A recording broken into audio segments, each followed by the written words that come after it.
Três Graças veio aí. A nova novela das 9 estreou nessa segunda-feira e no vídeo de hoje a gente vai falar um pouco sobre os 3 primeiros capítulos da novela. Já dá pra dizer se é uma boa novela ou não? É depois da vinheta.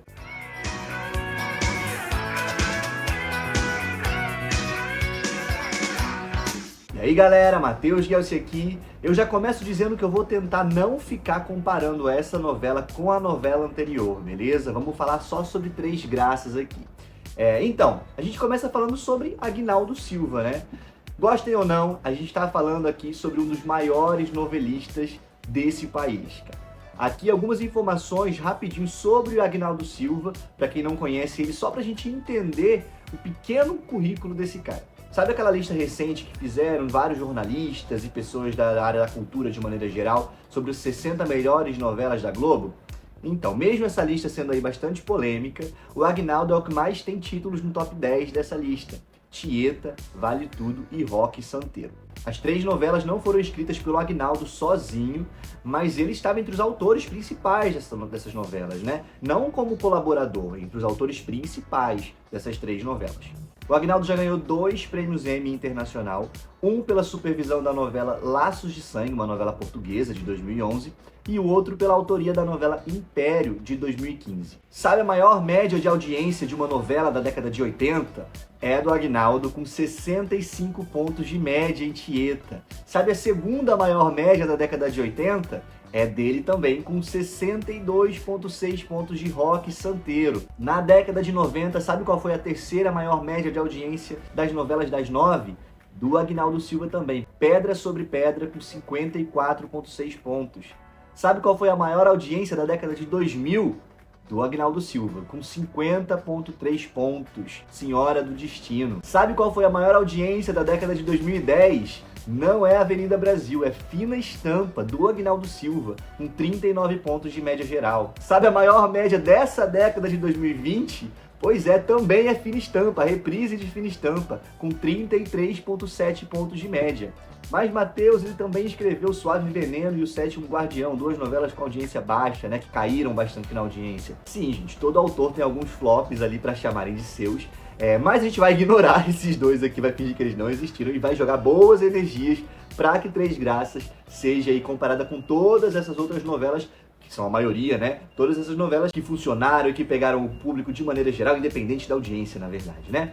Tá, por que eu tô falando sobre isso tudo? O Aguinaldo Silva, gente, sabe a fórmula de uma novela. Ponto. Ele sabe o que é um folhetim, ele sabe o que o público quer, apesar dele ser reconhecido como um autor bastante vaidoso, né? Ele sabe que é o público quem determina os rumos de uma novela. Ele muda o que for preciso ali para a história caminhar de acordo com as expectativas do público. Seja para ele cumprir com essas expectativas, né? Ou seja para ele surpreender a partir dessas expectativas. Mas ele escuta o público, ele tá ali vendo o que o público quer. E além de tudo, o Aguinaldo Silva, ele é um autor declaradamente apaixonado por novela. Ele não quer revolucionar o gênero, sabe? Ele quer fazer o que a gente espera de uma novela. A gente já vê pela própria sinopse e pela estrutura de Três Graças, né? É um melodrama puro, é um dramalhão total, mas com o diferencial que tem numa novela brasileira, que é a crítica social. Ele une o que a gente quer ver, que é o drama, né? O drama total, com o que a gente precisa ver, que é a discussão real sobre aquilo ali, né? Sobre os problemas, as questões envolvendo aquilo ali. Ele une isso de uma maneira brilhante, cara. No primeiro capítulo tem uma cena que a Gerluce vai com a filha pro hospital e elas veem aquele monte de mulher grávida. A Gerluce vê aquele monte de mulher e fala com a filha: essas mulheres estão todas grávidas? As meninas também. Agora me diz, você tá vendo algum homem com elas? Não. Pois é. Que é assim, eles vêm, eles fazem o serviço deles, depois eles somem. As otárias é que se virem, né? Foi assim que meu pai fez com você?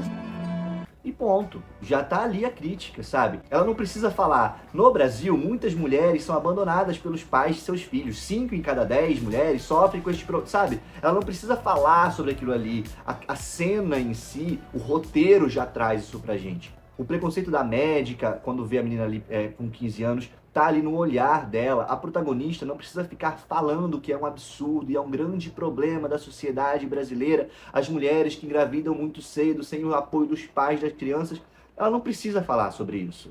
Porque essa discussão vem do lado de fora, através da vivência dos personagens ali dentro.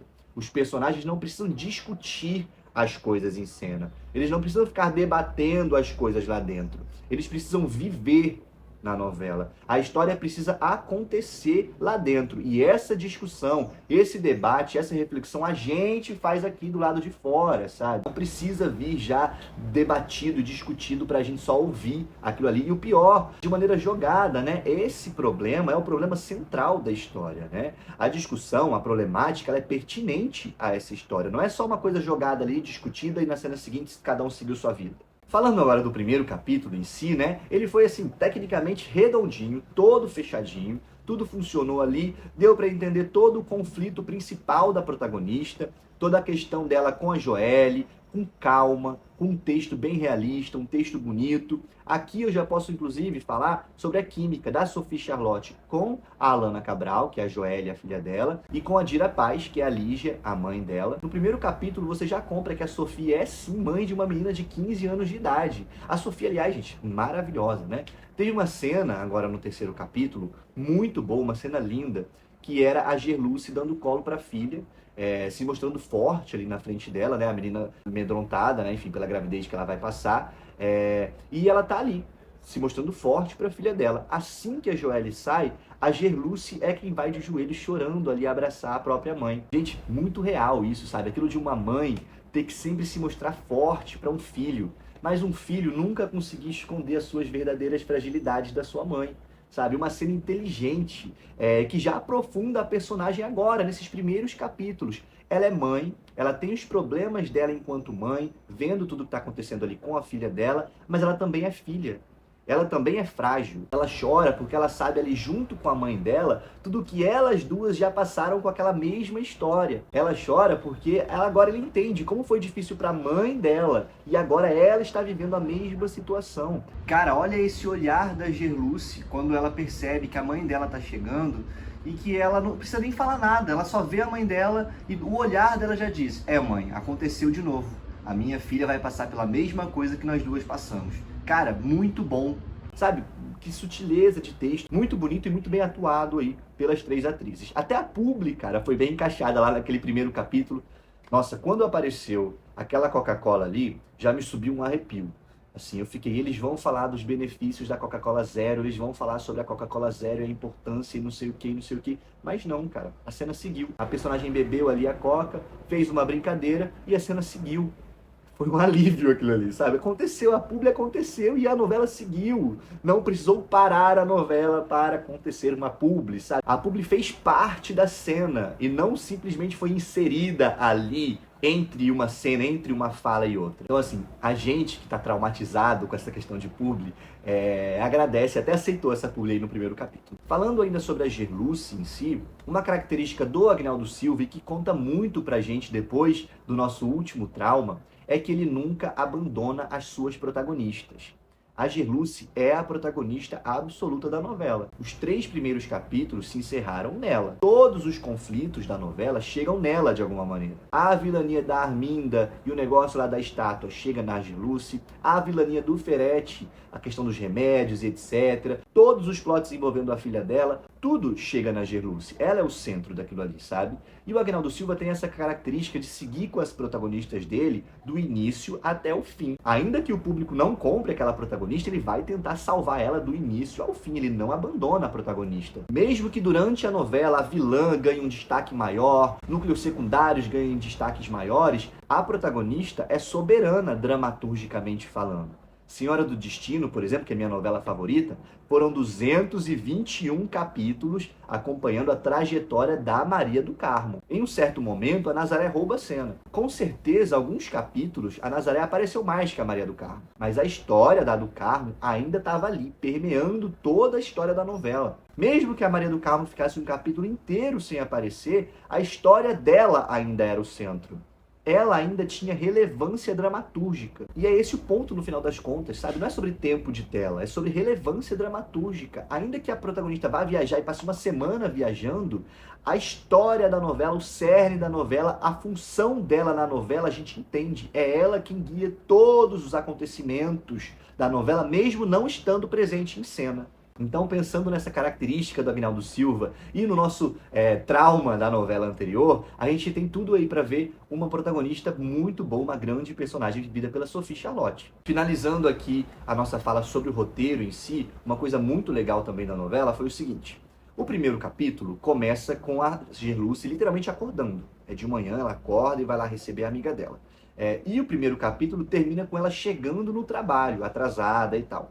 Todo o primeiro capítulo acontece ali pela manhã, antes da Gerluce chegar no trabalho. O capítulo inteiro acontece ali naquelas horas, ali, naquele períodozinho ali. O segundo capítulo é inteiro sobre aquele dia de trabalho da Gerluce. Ele se passa naquele mesmo dia. No final do capítulo, a Gerluce chega em casa. Aí é que ela vai ter um diálogo mais calmo com a Joelle sobre tudo aquilo ali. Então o capítulo se encerra aí com esse momento dela chegando em casa e conversando com a filha. Depois disso, terceiro capítulo, ela toma um banho. Antes dela ir dormir, ainda tem a cena da ligação dela que ela faz com a Josefa, falando sobre a questão da estátua. Naquela mesma noite está acontecendo a premiação lá, o evento lá, né, com o Ferretti. Os personagens, então, depois disso tudo, se deitam para dormir. Aí é que acontecem as lembranças do que aconteceu naquele dia tumultuado. Agora sim, eles pensam naquilo tudo com calma, eles refletem. O Paulinho, né, o Rômulo Estrela, não consegue tirar a Gerluce da cabeça do que aconteceu naquele mesmo dia. O Ferretti liga para Arminda para falar que fez o que ela pediu para ele naquela mesma manhã. E só aí, quase no final do terceiro capítulo, é que os personagens dormem e se encerra o dia. Na novela anterior, a gente reclamava que tudo acontecia muito rápido, que plots imensos começavam num capítulo e terminavam no capítulo seguinte. Aqui, olha o cuidado, olha a calma para desenvolver as coisas, sabe? Um único dia que sim, aconteceu muita coisa nesse dia e que por isso esse mesmo dia foi dividido em 3 capítulos. A gente acompanha as coisas acontecendo com calma. E isso é mais uma característica do Agnaldo Silva, aliás, sabe? Eu lembro de algum momento de Senhora do Destino, não lembro qual foi o plot, mas foi um momento que tinha alguma coisa acontecendo na história, que foi um dia mega movimentado, e aquilo ali durou uns 5 capítulos até os personagens finalmente irem dormir. Mas por quê? Porque foi um dia movimentado na vida daqueles personagens. Então você tem que ter o tempo necessário para você entender todo aquele dia, a partir da vivência de todos os personagens, de todas as reações, de tudo que aconteceu ali. Não dá para encaixar aquilo tudo e jogar aquilo tudo de uma vez e a gente ter a sensação de que a gente perdeu um monte de coisa, sabe? Que tava ali nas entrelinhas. Finalizando o roteiro e falando um pouquinho aqui sobre a direção, eu acho que o Luiz Henrique Rios está bastante inspirado para essa novela.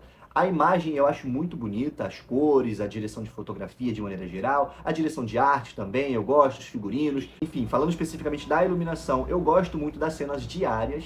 Nas cenas noturnas e nas cenas internas, eu acho que às vezes fica um pouquinho escuro, mas aí é um gosto meu, eu não gosto quando fica um pouco escuro. Mas de maneira geral, eu acho sim a imagem da novela muito bonita. Os sotaques dos personagens, eu ainda tô entendendo ali, tentando digerir. A Gerluce eu amo o R puxado, principalmente porque a Sophie tem um sotaque muito carioca, né? Se você parar pra ver entrevistas dela e tal. Então é ótimo ver ela falando ali da Arminda, sabe? Falando que tem vergonha.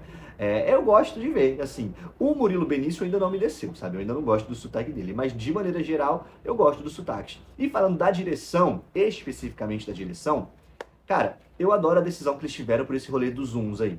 É cafona? Muito, é muito cafona.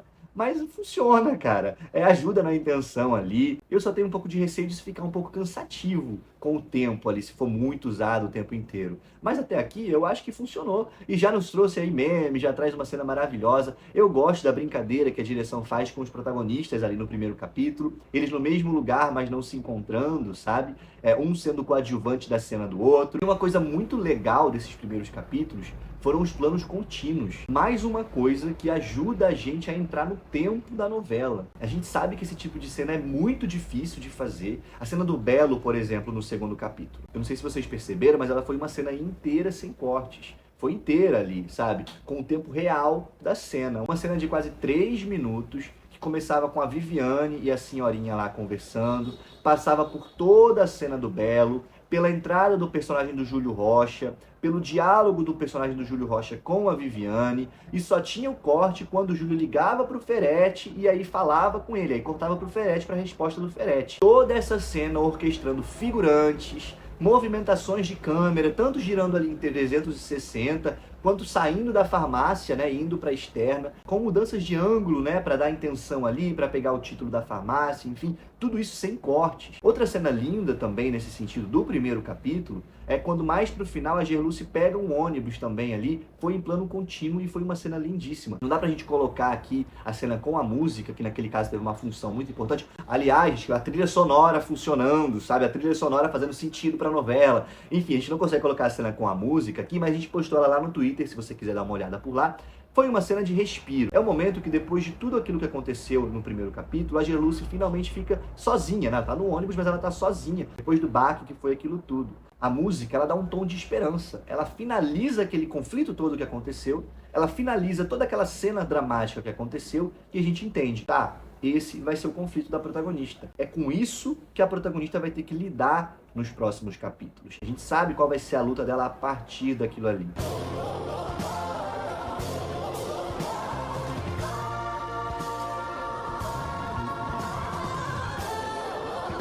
Essa cena já poderia ser o gancho, mas a gente sabe que a novela inteira não é só sobre isso.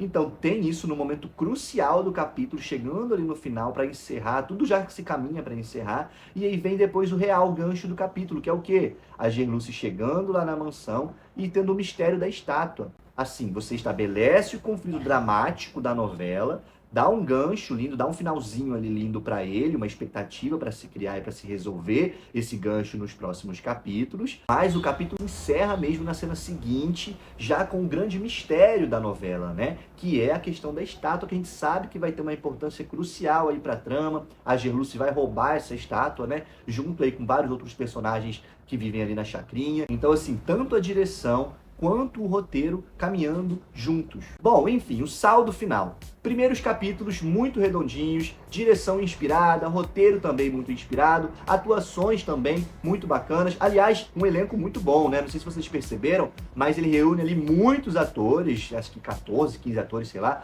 que já foram protagonistas de outras novelas. Alguns recentemente, outros já veteranos, inclusive como protagonistas, né? Então, assim, é uma galera que já tem uma certa bagagem. A gente sabe que os primeiros capítulos de uma novela são sempre mais caprichados mesmo. Tem um tempo maior para serem escritos, gravados, dirigidos, né? Montados ali depois. Então a gente não está se iludindo com esses primeiros capítulos. A gente sabe que depois vem a correria, vem a pressa para entregar tudo. Então vamos ver como isso vai se estabelecer tanto em roteiro quanto em direção nos próximos capítulos. Com 3 capítulos, não dá pra fazer uma projeção ainda exata se a novela vai mesmo ser boa ou não. Afinal, acho que são 197 capítulos, se eu não me engano. Tem muita coisa pra acontecer, mas pelo menos até aqui, nesses 3 primeiros capítulos, a gente gostou muito do que viu. E você, o que você achou desse início de Três Graças? Aumentou a sua expectativa? Tá animado pra continuar assistindo a novela? A gente vai ficando por aqui com o vídeo de hoje. Se inscreve no nosso canal pra não perder nenhuma das nossas notificações. Um beijo e até o próximo vídeo.